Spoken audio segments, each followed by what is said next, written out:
BJP থেকে nomination দাখিল করেছেন এবং আগামী দিনের কী কী পরিকল্পনা থাকবে উন্নয়নমূলক কর্মসূচি? নমস্কার সমগ্র বিদ্যাবাসীকে যতটা পুরস্কার। আজকে আমরা কাঞ্চনপুরে সাব ডিভিশনে আমরা নমিনেশন দেওয়ার জন্য এসেছি। আমরা 1 নম্বর আমাদের যে দামছড়া জম্পল শীতের 1 নম্বর ক্যান্ডিডেট আমাদের সঙ্গে রয়েছেন রবীন্দ্র রিয়া মহাশয়, এবং পাশাপাশি আমাদের যে কাঞ্চনপুর, সেই কাঞ্চনপুরের ক্যান্ডিডেট 3 নং কেন্দ্রের আমাদের এডিসি ক্যান্ডিডেট শৈলেন্দ্রনাথ মহাশয়, উনিও এসেছেন। তো আমাদের আপনারা জানেন আমাদের কেন্দ্র সরকার এবং রাজ্য সরকার, ভারতীয় জনতা পার্টি সরকার, সেই সরকার চাচ্ছে সবকা সাথ সবকা বিকাশ করা। সেই লক্ষ্যমাত্রাকে নিয়ে আমরা চাই এডিসিতেও আমাদের ভারতীয় জনতা পার্টি সরকার হোক। কেননা আমরা চাই, কেননা বিগত দিনে আপনারা লক্ষ্য করেছেন যে এডিসি যে দীর্ঘকালীন বঞ্চিত ছিল, যেখানে বামফ্রন্ট সিপিআইএম সরকার ছিল, সেই তখন থেকে শুরু করে এডিসি কিন্তু সম্পূর্ণ ডিপ্রাইভ ছিল। তারপরে ত্রিপুরা রাজ্যে আমাদের ভারতীয় জনতা পার্টি সরকার আসার পরে আমরা ডাইরেক্টলি আমাদের রাজ্য থেকে এবং কেন্দ্র থেকে আমাদের স্কিম নিয়ে কিন্তু এডিসিতে বিভিন্ন রাস্তাঘাট থেকে শুরু করে পানীয় জলের অনেক ব্যবস্থা করেছি। কিন্তু যে বর্তমানে যে আমাদের ত্রিপুরা রাজ্যে ত্রিপুরা মতা সরকার এডিসিতে ছিল 5 বছর ব্যাপী কোনো উন্নয়নমূলক কাজ করতে পারেনি এবং কোনো ধরনের সহযোগিতা করতে পারেনি। তার নিরিখে এবার জনগণ আমাদের ভারতীয় জনতা পার্টির প্রার্থীকে 100% জয়যুক্ত করবেন, আমি আশাবাদী। এবং আমরা উন্নয়ন, আপনারা দেখেছেন যে কেন্দ্র সরকার স্কিমের মাধ্যমে অনেক উন্নয়ন আমরা করছি এবং রাজ্য সরকার স্কিমের মাধ্যমে অনেক উন্নয়ন করছি।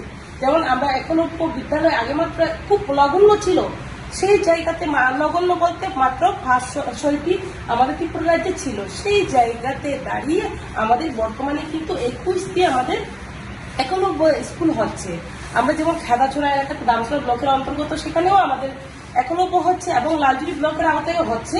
এবং আপনারা যদি জাম্পহিনের রাস্তা দেখেন, সেই জায়গাতেও কিন্তু আগে কিন্তু একটা রাস্তা যেতে অসুবিধা হতো, আজকে কিন্তু সেই জায়গাতেও আমাদের রাস্তা হয়েছে। পাশাপাশি আপনারা যদি লক্ষ্য করেন যে আমাদের ভ্রু ভাই বোনেরা যারা দীর্ঘ সময় বঞ্চিত ছিলেন, যে সিপিএম গভর্নমেন্ট ত্রিপুরা রাজ্যে ছিল এবং কেন্দ্রের যে কংগ্রেস সরকার ছিল, সেই সময় কোনো ধরনের উদ্যোগ নেওয়া হয়নি তাদের জন্য পার্মানেন্টলি যাতে ত্রিপুরাতে তাদের ব্যবস্থা করা যায়, তাদের শিক্ষার জন্য ব্যবস্থা করা, ভোটার রাইট তাদেরকে দেওয়া, সেই ধরনের কোনো ব্যবস্থা করা হয়নি। একমাত্র ভারতীয় জনতা পার্টি সরকার কেন্দ্রে এবং রাজ্যে ত্রিপুরা রাজ্যে হওয়ার পরে তাদের জন্য, আমাদের ভ্রু ভাই বোনের জন্য আমাদের সরকার পার্মানেন্টলি তাদের জন্য সলিউশন করেছে। আজকে তারা ত্রিপুরা রাজ্যের ভোটার হয়েছেন এবং বিভিন্ন সুযোগ সুবিধা পাচ্ছেন।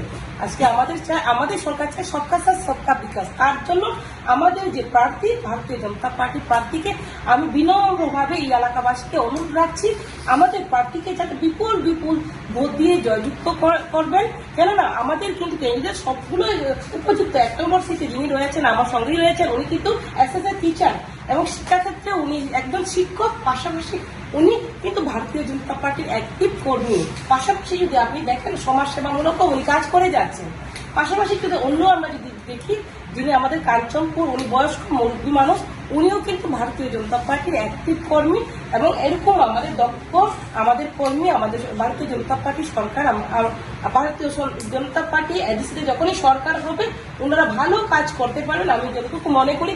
কিন্তু আপনারা দেখেছেন যে আমাদের কাঞ্চনপুরে যিনি ক্যান্ডিডেট শৈলেন্দ্র মহাশয়, উনি কিন্তু যথেষ্ট কাজ করেছেন, কিন্তু আমাদের এডিসিতে সরকার না থাকার জন্য কিন্তু অনেক কিছু করার চেষ্টা করা সত্ত্বেও কিন্তু মথার যেহেতু এডিসিতে সরকার, তার জন্য কিন্তু কষ্ট হয়েছে। কিন্তু উনি যা যা আমাদের কেন্দ্রের এবং রাজ্যের স্কিমগুলো উনি সেগুলো অনেক কাজ করেছেন। তার নিরিখে আমি মনে করি 100% আমাদের প্রার্থীরা জয়যুক্ত হবেন। এবং আমি অনুরোধ রাখছি আমাদের এই এলাকাবাসীদেরকে, ওনারা যাতে আমাদের প্রার্থীকে বিশাল ভোট, বিপুল ভোটে জয়যুক্ত করেন।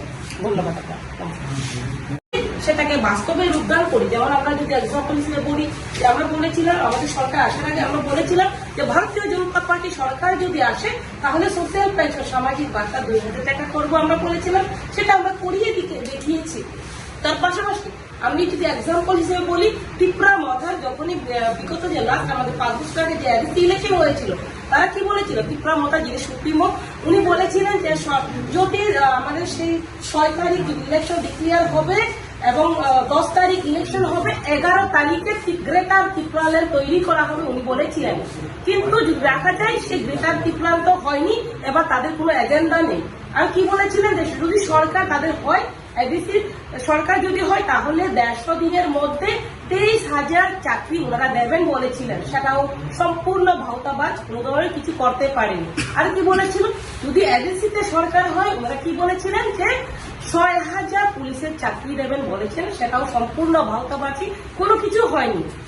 আর কি করেছিলেন ওনারা, যে এবিসির কিছু সংখ্যক চাকরি হয়েছিল সেগুলো কেলেঙ্কারিতে যুক্ত। কেননা কোনো একটা জাতিগত একটা চাকরি কিন্তু শুধুমাত্র একটা জাতির জন্য হয় না, যারা উপযুক্ত তারা পরীক্ষার মাধ্যমে পায়। যেমন আমাদের সরকার সচেতন নীতির মাধ্যমে কিন্তু যোগ্যতা অনুসারে পরীক্ষার মাধ্যমে চাকরি পাচ্ছে, কিন্তু তাদের সময় রাখা গেছে শুধুমাত্র তাদের একটা ট্রাইবকে, বর্মা ট্রাইবকে কিন্তু তারা চাকরি দিয়েছিল। সেক্ষেত্রে অনেক প্রশ্ন উঠেছিল, আপনারা লক্ষ্য করতে পারবেন। যেমন স্কুলের ভর্তির বিষয় নিয়ে, যে তাদের যে একটা স্কুল আছে কম্পো একাডেমি, সেখানেও আপনারা শুনতে পেয়েছেন।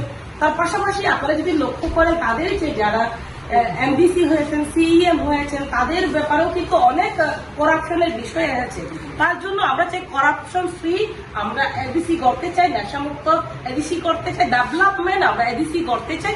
সেই লক্ষ্যে আমি মনে করি আমাদের ক্যান্ডিডেট একটা উপযুক্ত ক্যান্ডিডেট, বিশাল ভোটের ব্যবধানে আমরা আমাদের ক্যান্ডিডেটকে জনগণ ভোট দিয়ে জয়যুক্ত করবে। ধন্যবাদ আপনাকে।